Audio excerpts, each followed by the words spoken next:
Hi everyone, it's Jenny here. This is just a short video to give you a few pointers for Module 3, which you'll see is all about learning styles and personality types. So if you're thinking that there's a bit of self-reflection involved in this module, you'd be correct.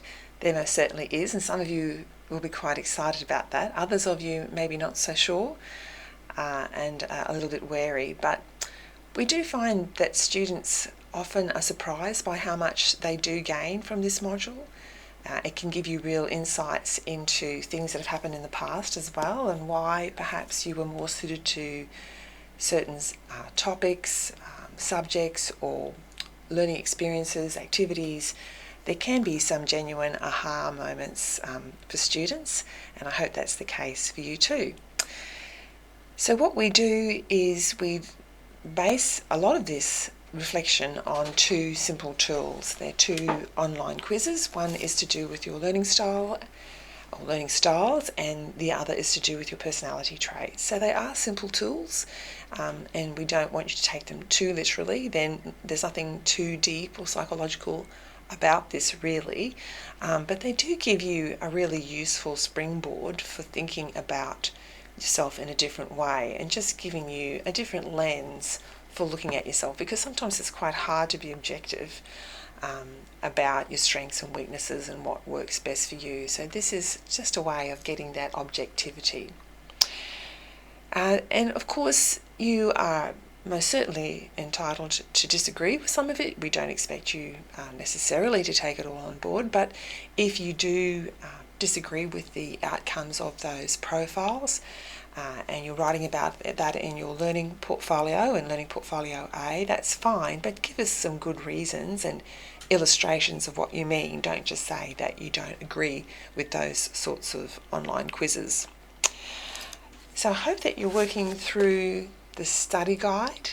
There's a lot of information here. It's going to explain a lot of these key terms and put that in perspective. It also gives you some more tips for your portfolio, so make sure you go through Module 3 really carefully.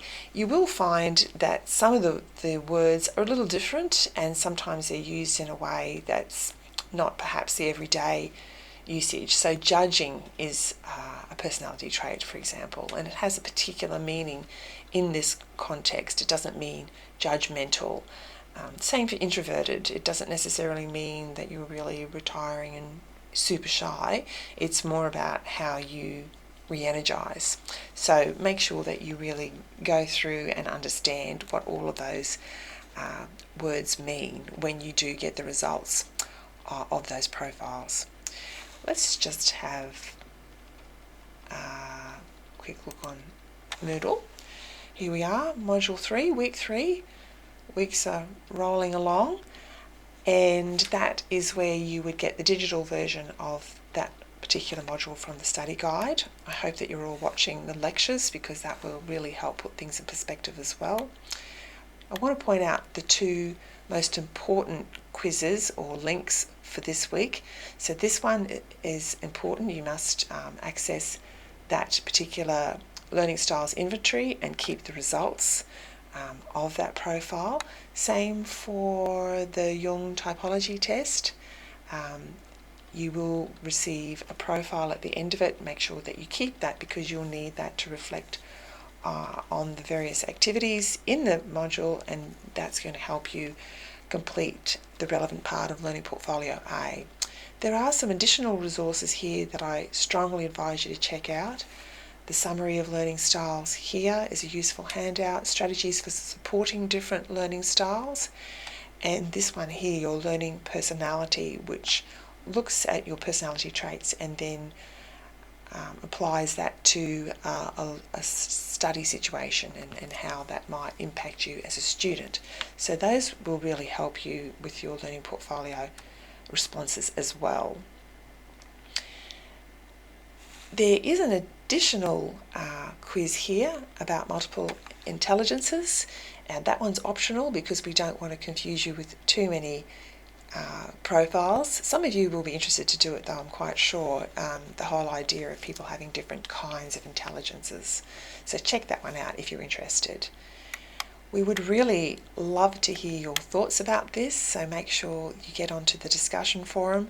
We usually get some quite lively discussion about this topic, and so we'd love to hear your thoughts as well. And lastly, the checklist here, print that out and tick off the jobs as you do them, and that way you know that you're keeping up. So the good news is that when you've finished Module 3, you'll be in a really good position to finish off Learning Portfolio A. You will have done all the content.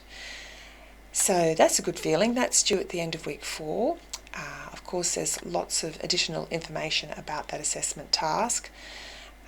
And if you go to this particular link here, you will see that additional information, including a video like this one to give you a few pointers about Learning Portfolio A. That's also where you will go to upload the assignment, and if you need a bit more help on how to do that, I check out the Getting Started with CQ University Systems guide here that has a section about uploading assignments to Moodle. So look, I hope that you are feeling very reassured that there's lots of support in place for you. We try to make this as easy as possible, and we really hope you get some very valuable learning from Module 3. You might even find yourself talking about some of this with family members or friends and asking them to complete the Jung typology test. That can make for some pretty interesting dinner time conversation. Can really give you some interesting insights into how other people tick as well. So hope you enjoy Module 3 and best of luck with Learning Portfolio A.